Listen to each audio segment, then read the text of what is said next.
গার্লফ্রেন্ডকে নিয়ে আজ হোটেলে যাব শারীরিক সম্পর্ক করতে। প্রায় 10 মিনিট মতো রাস্তার ধারে দাঁড়িয়ে আছি আমার গার্লফ্রেন্ডের জন্য, কিন্তু ওর আসার কোনো খবর নেই। পকেট থেকে ফোন বের করে ওর নাম্বারে ডায়াল দিলাম। ফোন রিং হওয়ার সাথেই রিসিভ করলো। আমি বললাম, কই তুমি? আমি কখন থেকে তোমার জন্য ওয়েট করছি। গার্লফ্রেন্ড বলল, এই তো চলে আসছি, আর 2 মিনিট। আমি ফোন রেখে ওর জন্য ওয়েট করছিলাম। এবার পরিচিত হওয়া যাক। আমি আরিয়ান আরমান, অনার্স শেষ করলাম, বর্তমানে বেকার। আর আমার গার্লফ্রেন্ডের নাম ফতেমা আক্তার তন্নি। আমার গার্লফ্রেন্ড ক্লাস 10-এ পড়ে। ফেসবুকের মাধ্যমে আমাদের পরিচয়। এরপর কথাবার্তা থেকে ভালো লাগা, বন্ধুত্ব, এবং আমরা দুজন দুজনকে ভালোবেসে ফেলি। তন্নি আমাকে অনেক লাভ করে, আর আমিও ওকে অনেক লাভ করি। আমাদের রিলেশন আজ 1 বছরের থেকেও বেশি, কিন্তু এত ভালোবাসার পরেও মনে হলো আমাদের মধ্যে কিছু একটার অভাব আছে। কিছুদিন যাবৎ বুঝতে পারলাম ওর সাথে আমার শারীরিক সম্পর্ক করতে ইচ্ছে করছে। আমি ওকে বিষয়টা জানানোর পর তন্নি আমাকে না করে দিয়েছে। অনেক বোঝানোর পর তন্নি আমাকে হারিয়ে ফেলার ভয়ে অবশেষে রাজি হলো। তন্নি এসে গেছে। আমি বললাম, এসে গেছো? তন্নি বলল, হ্যাঁ। আমার না খুব ভয় করছে। পাগলি, ভয় কিসের? আমি তো আছি, কোনো ভয় নেই। এরপর তন্নিকে নিয়ে হোটেলের ভিতরে গেলাম। আগে থেকেই রুম বুক করা ছিল। রুমে আগে থেকেই সব কিছু গোছানো ছিল। আমরা রুমে প্রবেশ করার পর দরজা বন্ধ করে দিলাম। তন্নিকে বিছানাতে শুইয়ে দিলাম। এরপর ওর কপালে একটা চুমু খেলাম। তন্নি আমার স্পর্শ পেয়ে কেঁপে উঠল। তন্নি আমার বুকে মাথা দিয়ে আছে। তারপর হোটেল থেকে বেরিয়ে গাড়ি ড্রাইভ করছিলাম। হঠাৎ খেয়াল করলাম তন্নি আমার দিকে তাকিয়ে আছে এক নজরে। আমি বললাম, কিছু বলবে? তন্নি, হ্যাঁ। আচ্ছা, আমরা বিয়ে কবে করছি? এই তো, আমি একটা চাকরি পেয়ে যাই আর তুমি পরীক্ষাটা দিয়ে নাও, এরপর আমরা একসাথে সংসার করব, কেমন? তন্নি আমার কথা শুনে লজ্জা পেয়ে নিচের দিকে তাকিয়ে মুচকি হাসছিল। 5 মিনিটের মধ্যে তন্নিদের বাসার সামনে এসে তন্নিকে বিদায় জানিয়ে আমি আমার বাসায় চলে আসলাম। আজ খুব খুশি লাগছে। ফাইনালি আমার প্ল্যান সমাপ্ত হলো। এদিকে তন্নির বাসার ভিতরে গিয়ে রুমে ঢুকে ওয়াশরুমে গিয়ে পানি ছেড়ে দিয়ে অঝরে কান্না শুরু করে দিল, কারণ তার মূল্যবান জিনিসটা তার ভালোবাসার মানুষের হাতে তুলে দিল। প্রায় 1 ঘন্টার মতন পানিতে ভিজে গোসল করে ওয়াশরুম থেকে বের হয়ে আয়নার সামনে দাঁড়ালো। আমি এত কিছু কেন ভাবছি? আমাকে তো আরমান বিয়ে করবে, ওর তো এসব করার অধিকার আছে। তাহলে আমি কেন ভাবছি এসব? ধুর, এসব আর ভাববো না। তন্নি আয়নার সামনে দাঁড়িয়ে এসব ভাবছিল। হঠাৎ আরমানের কথা মনে পড়তেই লজ্জায় একদম লাল হয়ে গেল। হঠাৎ বাইরে থেকে দরজায় ঠকঠক আওয়াজ শুনে চমকে উঠল। কে বাইরে? তন্নি, আম্মু, তোকে তোর আব্বুর নিচে খেতে ডাকছে। তন্নি নিজেকে সামলে নিয়ে বলে, এই তো আম্মু, আসতেছি, তুমি যাও। তন্নির আম্মু চলে যাওয়ার পর তন্নি আরমানকে ফোন দিল। প্রথমবার ধরল না, আবার ফোন দিতেই রিসিভ করলো। তুমি বাসায় পৌঁছে গেছো নাকি? হ্যাঁ, আমি বাসায় চলে আসছি। তুমি কি করো? এই তো ওয়াশরুম থেকে বের হলাম। তুমি কি করো? ইসরে, আমি যদি থাকতাম তো তোমাকে জড়িয়ে ধরে আদর করতাম। যাও, দুষ্টু সব, সবসময় শুধু আদর ছাড়া আর কিছুই নেই। ওই, আমি আমার বউকে আদর করছি, তাতে তোমার কি সমস্যা? হ্যাঁ স্যার, বুঝতে তো পারছি। আচ্ছা, তোমার শাশুড়ি আম্মু নিচে ডাকছে, হয়তো খেতে ডাকছে, আমি যাচ্ছি। তুমিও যাও, খেয়ে নাও। রাতে ফোন দেব, যদি ফোনে না পাই তাহলে তোমার খবর আছে। কথাটা বলেই তন্নি খুশি মনে ফোন কেটে দিয়ে সবার সাথে চলে গেল নিচে খেতে। আর এদিকে আরমান রুমের মধ্যে লাফাচ্ছে। মিস তন্নি, আমার ফাঁদে পা দিলে তুমি অবশেষেই। তাহলে দেখতে থাকো এই আরমান কতটা ভয়ঙ্কর। ফোনের রিংটনে আরমানের মনের ধ্যান ভাঙল। স্ক্রিনের দিকে তাকিয়ে তার বন্ধু সাগর। কি অবস্থা? এই তো বন্ধু, অনেক ভালো। কি রে, তুই কি ঠিক আছিস? আজ এত খুশি কেন লাগছে? কাজ সেরে ফেলছি, প্ল্যান সাকসেস হয়েছে। আরমান, আমি কিন্তু তোর কথার কিছুই বুঝলাম না। আরে, আমার জিএফ তন্নি আছে না, তারপর সাগরকে সবকিছু খুলে বললাম। হোয়াট? কি বলছিস এসব? বন্ধু, তুই এটা কি করলি? একটা মেয়ের জীবন নষ্ট করে দিলি। না আরমান, তুই এটা ঠিক করিসনি। চুপ তুই। আমাদের সাথে কি কি হয়েছে সেটা ভুলে গেছিস নাকি? যা করেছে সেটা তো তন্নির কোনো দোষ নেই, সব দোষ তো ওর ভাইয়ের। তাহলে কোন অপরাধে তুই মেয়েটার জীবন নষ্ট করে দিলি? সব থেকে ভালো হবে তুই এখন ওর দায়িত্ব নিয়ে নে। সাগরের কথা শুনে রাগ করে ফোন কেটে দিলাম। মাথা গরম হয়ে গেছে। আমার বোনের সাথে ওরা যা করলো, আমি তন্হির ওপর সব প্রতিশোধ ওসিয়ে ফেলবো। খেলা তো মাত্র শুরু, আরও কত কিছু করা বাকি আছে। রাতে খাওয়া দাওয়ার পর তন্নি ছাদে উঠে আরমানকে ফোন দিল, কিন্তু ওপাশ থেকে শুধু একটাই কথা ভেসে আসছে, আর সেটা হলো, আপনি যে নাম্বারে ফোন করেছেন ওই নাম্বারটা এই মুহূর্তে ব্যস্ত আছে, দয়া করে কিছুক্ষণ পর আবার চেষ্টা করুন। তন্নির খুব রাগ উঠে গেছে আরমানের ওপর। ডেভিলটা এত রাতে কার সাথে কথা বলছে? যতবার কল দিতে চেয়ে ততবারই ব্যস্ত আছে বলছে। অনেকবার চেষ্টা করার পরও অবশেষে রিং হলো। অবশেষে কল রিসিভ করলো আরমান। তন্হি বলল, এত রাতে কার সাথে কথা বলছো আমাকে রেখে? আরে এত রাগ করলে হয় নাকি? বড় ভাই একটা অনেক দিন পর বিদেশ থেকে ফোন করলো, তাই আর কি কথা বলছিলাম। বোঝোই তো, আবার ফোন না ধরলে খারাপ ভাবতে পারে। হ্যাঁ মশাই, সব বুঝলাম। ডিনার করছো? হ্যাঁ। তুমি করছো? হ্যাঁ। আমার খুব ইচ্ছে করছে তোমার কাছে চলে আসতে।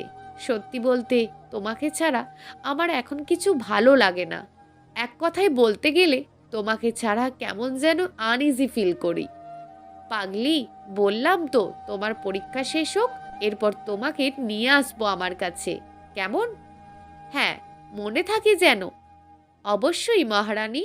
আচ্ছা, বলছি কি, কাল বাসা খালি আছে, আসো না।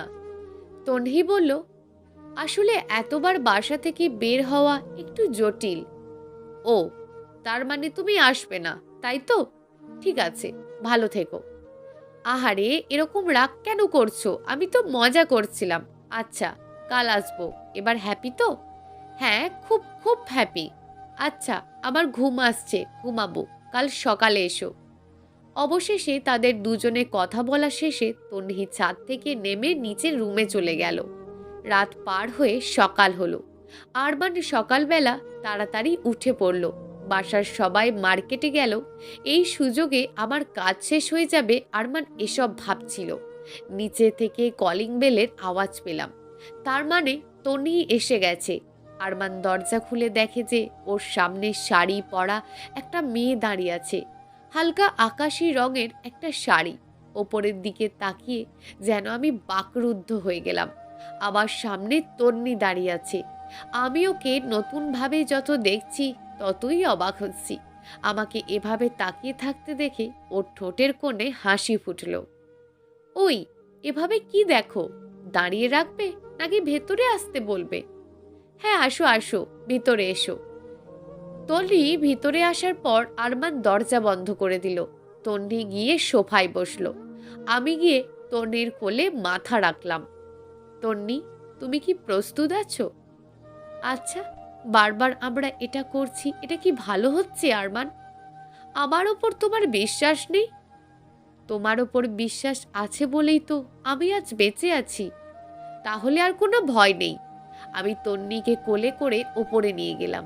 তন্নি আমার গলা পেঁচিয়ে ধরল। আমি তন্নিকে নিয়ে আমার রুমে চলে গেলাম। এরপর রুমের দরজা বন্ধ করে দিলাম। আমি তন্নিকে শুইয়ে দিয়ে লাইট অফ করে দিলাম। এরপর আমরা আবারও মিলনে আবদ্ধ হলাম। এভাবেই আমাদের রিলেশন চলতে লাগলো। যত দিন যাচ্ছে ওর প্রতি ঘৃণা জন্ম নিচ্ছে। ওর কথাগুলো যেন আমার কাছে বিষের মতন লাগে। সকালবেলা ঘুম থেকে উঠে দাঁত ব্রাশ করতে করতে ছাদের কোণে দাঁড়িয়ে আছি, আর তন্নির কথা ভাবছি। তন্নি, তোমার ভাইয়ের জন্য আমার বোন মারা গেছে, তাই আমার বোনের যেই রকম অবস্থা হয়েছে তোমারও ঠিক সেই রকম অবস্থা হবে। শুধু খেলা দেখতে থাকো, সবে তো শুরু খেলা। কথাটা বলেই আরমান হাসাহাসি করছিল। পাশে থাকা ফোনটা কাঁপতে দেখে স্ক্রিনের দিকে তাকিয়ে দেখল যে তন্নি ফোন করেছে। হ্যাঁ তন্নি, কেমন আছো? আমি কান্না করছি, খুব মন খারাপ। তন্নি, কি হয়েছে তোমার? তুমি ঠিক আছো তো? আরমান, আমি আজ ডাক্তারের কাছে গিয়েছিলাম। সকাল থেকে খুব বমি হচ্ছিল। ডাক্তার চেক করলো। মানে? ডাক্তার চেক আপ করে কি বললো? আরমান, আমি pregnant. What? Are you mad? কি বলছো তুমি এসব? হ্যাঁ আরমান, আমি সত্যি বলছি। তন্নি, তুমি এত নিচে নামতে পারলে? কার সাথে রাত কাটিয়ে এখন কার বাচ্চা নিয়েছো? মানে, কি বলছো তুমি? আরমান, আমার পেটে তোমার বাচ্চা, এটার কারণ নয়। এটা তোমার বাচ্চা, বিশ্বাস করো। বিশ্বাস? তোর মতন চরিত্রহীন মেয়েকে বিশ্বাস করব ভাবতে আমার অবাক লাগছে। আরমান, আমার খুব কষ্ট হচ্ছে। আরমান, আমার সাথে একবার শুধু দেখা করো। তোমার সাথে আমার অনেক কথা আছে, প্লিজ। তোর মতন অসৎ মেয়ের চেহারা আমি আর দেখতে চাই না। যা তুই, আর আমার সাথে কোনো যোগাযোগ রাখবি না। আরমান, তুমি একদিন বলেছিলে আমাকে কখনো ছেড়ে যাবে না, কিন্তু এটা কি তোমার সেই কথার দাম? তোমার কাছে আমার একটুও মূল্য নেই? আরমান, আমি কসম খেয়ে বলছি, এটা তোমার বাচ্চা। তুমি আমাকে এখন যদি ফিরিয়ে দাও, তাহলে আমার আত্মহত্যা ছাড়া আর কোনো উপায় থাকবে না। আসলে তোমাকে আমি খুব ভালোবাসি তো, তাই তোমার প্রতি এখনো ঘৃণা আসছে না। আরমান, চলো না, আমরা বিয়ে করে আবার নতুন করে সব কিছু শুরু করব। চলো না। কখনো আমার সামনে তুই আসবি না। তুই মরে যা। তুই মরলেও আমার কিচ্ছু যায় আসে না। ছি আরমান, ছি। একটা মানুষ এতটা নিষ্ঠুর হতে পারে আমার জানা ছিল না। তুমি আমাকে মরতে বলছো না? ঠিক আছে, তোমার এই কথাটাও পূরণ করব। ভালো থেকো আরমান। আজকের পর থেকে তন্নি নামক মেয়েটা পৃথিবী থেকে বিদায় নেবে। তোমাকে অভিশাপ দিচ্ছি না, সবসময় ভালো থাকো। চির বিদায় আরমান। কথাটা বলার পর তন্নি ফোন কেটে দিল। তন্নি ফোন কেটে অনেক কান্না করছে। কিন্তু আমার কেন এরকম লাগছে? আমার কেন ওর জন্য কষ্ট হচ্ছে? আমি কেন ওর কথা এত ভাবছি? আসলে তন্নি যদি খারাপ কিছু করে বসে, অপরাধ তো ওর ভাই করেছে, তাহলে আমি কেন তন্নিকে কষ্ট দিচ্ছি? এটা কি আমি ঠিক করছি? না না, এটা আমি ঠিক করছি না। সৃষ্টিকর্তা আমাকে কখনো ক্ষমা করবে না। তন্নি যেভাবে কথা বলল, মনে হয় কিছু করে বসবে। না, আমাকে ওর কিছু হওয়ার আগে ওকে বাঁচাতে হবে। ছাদ থেকে দৌড়ে নেমে রুমে গিয়ে ফ্রেশ হয়ে শার্ট পরে গাড়ির চাবি নিয়ে সোজা চললাম তন্নিদের বাসার উদ্দেশ্যে। আজ যেন পথ শেষই হচ্ছে না। প্রায় 20 মিনিট পর ওদের বাসার সামনে গিয়ে দেখি বাসায় তালা দেওয়া। পাশে দেখলাম দারোয়ান বসে আছে। আচ্ছা, এই বাসার লোকেরা কোথায়? দারোয়ান বলল, আসলে তন্নি আপামনি বিষ খেয়ে নিয়েছে, তাই সবাই মিলে আপামনিকে হাসপাতালে নিয়ে গেছে। আমার এবার চোখ দিয়ে পানি বের হয়ে গেল অটোমেটিক। সব কিছু আমার জন্য হয়েছে। আচ্ছা, কোন হাসপাতালে নিয়ে গেছে আপনি জানেন? দারোয়ান বলল, জেনারেল হাসপাতালে। দৌড় দিয়ে গাড়িতে উঠে ড্রাইভ করছি আর চোখের পানি মুছতেছি। আজ যদি তন্নির কিছু হয়ে যায়, নিজেকে কখনো ক্ষমা করতে পারবো না। হাসপাতালের সামনে গাড়ি এসে পার্কিং করে হাসপাতালের ভিতর চলে গেলাম। এখানে তন্নি নামক কিছুক্ষণ আগে একটা পেশেন্টকে নিয়ে আসা হয়েছে। কত নাম্বার রুমে আছে বলতে পারবেন? স্যার, চেক করে বলছি। হ্যাঁ স্যার, ভিস খাওয়া কেস না ওটা? এই মুহূর্তে অপারেশন চলছে 334 ওয়ার্ডের 3 তলায়। ধন্যবাদ। আরমান 2য় তলায় উঠে সামনের দিকে তাকিয়ে দেখে যে তন্নির ভাই দাঁড়িয়ে কান্না করছে। আরমানের তন্নির ভাইকে দেখে মাথা গরম হয়ে গেল। পরিস্থিতির কথা ভেবে সব প্রতিশোধের কথা বাদ দিয়ে সামনের দিকে এগিয়ে যেতেই তন্নির ভাই আরমানকে এখানে দেখে রীতিমতো অবাক। তন্নির ভাই দৌড় দিয়ে এসে আরমানকে জড়িয়ে ধরল। কেন জড়িয়ে ধরল আরমান সেটা এখনো বুঝতে পারছে না। তন্নির ভাই বলল, ভাইয়া প্লিজ আমার বোনটাকে বাঁচান। আরমানের ইচ্ছা করছে তন্নির ভাইকে এখানে শেষ করে দিতে। অনেক কষ্ট করে নিজেকে কন্ট্রোল করলো। তন্নি কিভাবে বিষ খেয়েছে? আপনারা সবাই কোথায় ছিলেন? ওর প্রতি খেয়াল রাখতে পারেন না? ভাইয়া, বাসার সবাই ছিল নিচে। তন্নি নিজের রুমে ছিল। ওর রুম থেকে কান্নার শব্দ শুনতে পেয়ে আমরা দৌড় দিয়ে ওর রুমের কাছে গিয়ে দেখি আমার বোন সেন্স হারিয়ে নিচে পড়ে আছে, আর তার সাথে বিষের বোতল। ওকে, ঠিক আছে, আপনারা শান্ত হন। অপারেশন শেষ হোক আর আপনারা সবাই ওর জন্য প্রার্থনা করুন। কথাটি বলেই আমি ওর অপারেশনের রুমের সামনে দাঁড়িয়ে আছি। তন্ডি, আমি বড় ভুল করে ফেলেছি। তোমার কিছু হলে আমি কি নিয়ে থাকবো? কাকে নিয়ে থাকবো? তোমার সাথে অভিনয় করতে করতে যে তোমাকে অনেক ভালোবেসে ফেলেছি, এসব ভাবছিলাম আর আমার চোখ দিয়ে অটোমেটিক পানি বের হয়ে যাচ্ছে। মনে হচ্ছিল পিছনে কেউ আমার কাঁধে হাত দিল। আমি ঘাড় বেঁকিয়ে দেখি তন্নির ভাই।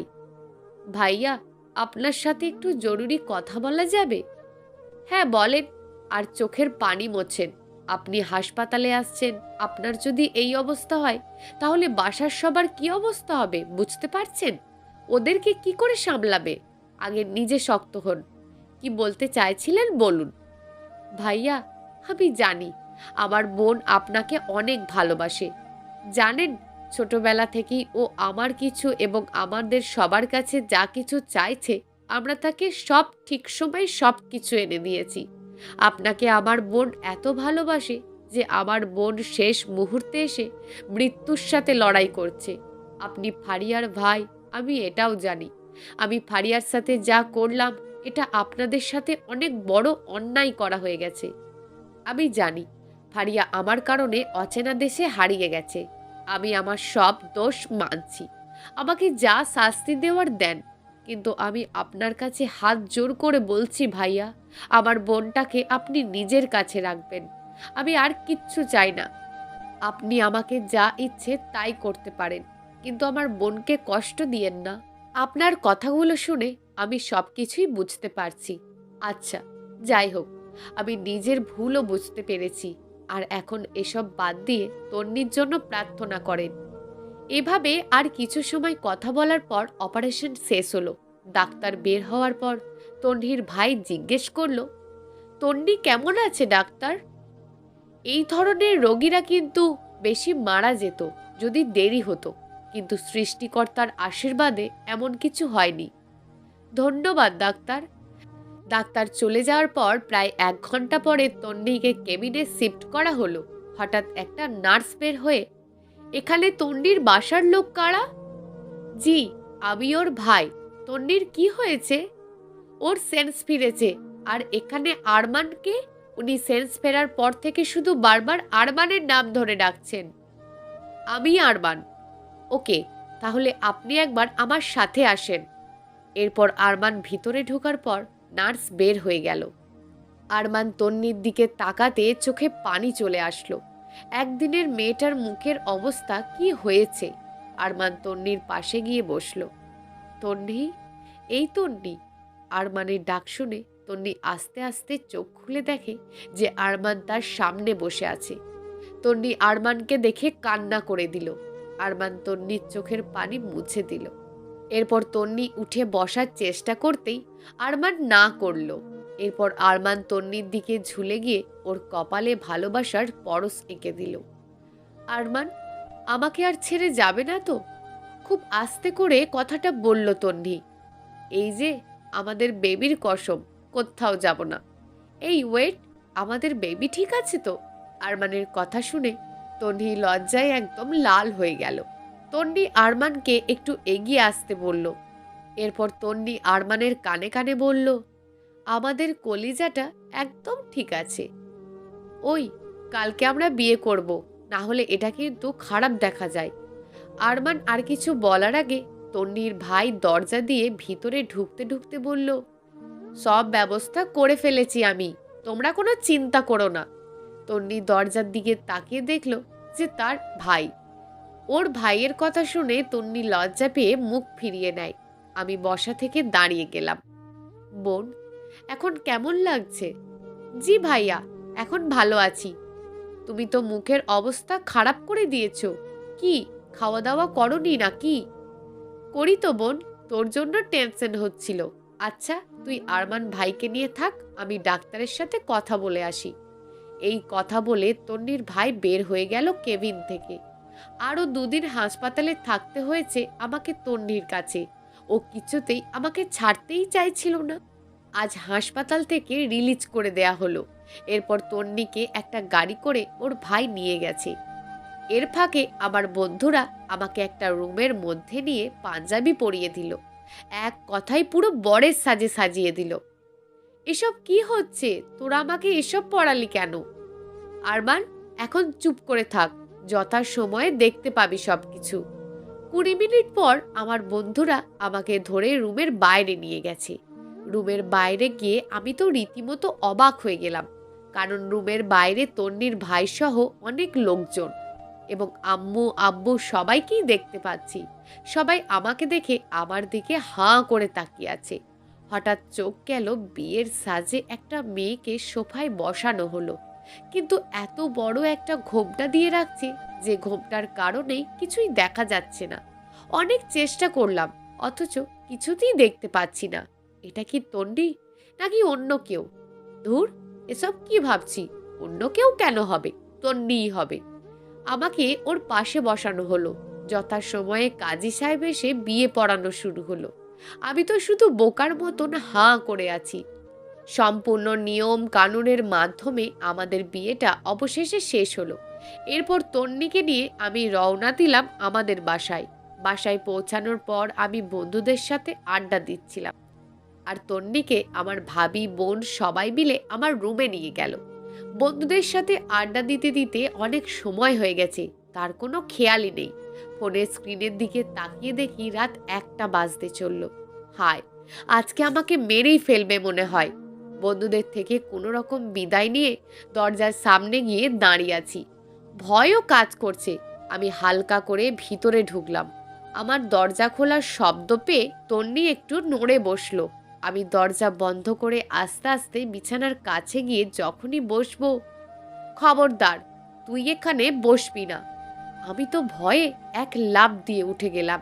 বাসর রাতে বউয়ের মুখে এমন কথা শুনে ভয় পেলাম। তন্নি বিছানা ছেড়ে আমার কলার ধরল, এরপর আমার গলা টিপে ধরল। তন্নি, ছেড়ে দাও, লাগছে তো, মরে যাব। তোকে মেরে ফেলবো আমি। কখন থেকে বসে আছি, আর তোর এখন আসার সময় হয়েছে? সরি, দেরি হয়ে গেল। না, হবে না, যা তুই নিচে থাকবি আজ। তন্নি, এটা কিন্তু ভালো হচ্ছে না। না, তুই আমার সাথে শুতে পারবি না। তন্নির কথা শুনে রাগ উঠে গেল। রাগ করে বালিশ আর কাঁথা নিয়ে সোফায় চলে গেলাম। এরপর ওপাশ ফিরে সোফায় শুয়ে পড়লাম। আর কোনো শব্দ না পেয়ে আমি এপাশ ফিরে দেখি তন্নিও ওপাশ ফিরে শুয়ে আছে। আমি চোখ বন্ধ করে ঘুমের ভান ধরে আছি। হঠাৎ দেখলাম তন্নি বিছানা ছেড়ে উঠে আমার সামনে এসে আমার কাছে শুয়ে পড়ল। আমি এমনভাবে আছি মনে হচ্ছে ঘুমাচ্ছি, আসলে আমি তো ঘুমের ভান ধরে আছি। তন্নি আমার ঠোঁটের উপর ওর ঠোঁটের ছোঁয়া দিল। সাথে সাথেই আমি চোখ মেলে দিলাম। তন্নি আমাকে জাগা অবস্থায় দেখে লজ্জা পেল। কি ম্যাডাম, শেষ পর্যন্ত পারলেন না তো আমাকে ছাড়া ঘুমাতে? শয়তান, এমনিই বললাম আর তুমি অমনিই চলে আসলে। কি করব, আমার বউয়ের কথা তো, তাই। তাই না? আচ্ছা চলো, এবার বিছানায় গিয়ে শোবো। না, আমি তোমার বুকের উপর আছি, এখানেই আজ ঘুমাবো। তন্নি আমাকে জড়িয়ে ধরলো শক্ত করে। প্রিয় দর্শক, এই গল্পটা আপনাদের কেমন লাগলো তা অবশ্যই একটি কমেন্ট করবেন। আর যদি গল্পটা আপনাদের ভালো লেগে থাকে তাহলে ভিডিওটিতে একটি লাইক করে দেবেন এবং এই ধরনের ভিন্ন স্বাদের গল্প শোনার জন্য চ্যানেলটিকে অবশ্যই সাবস্ক্রাইব করে আমাদের সঙ্গে যুক্ত থাকুন।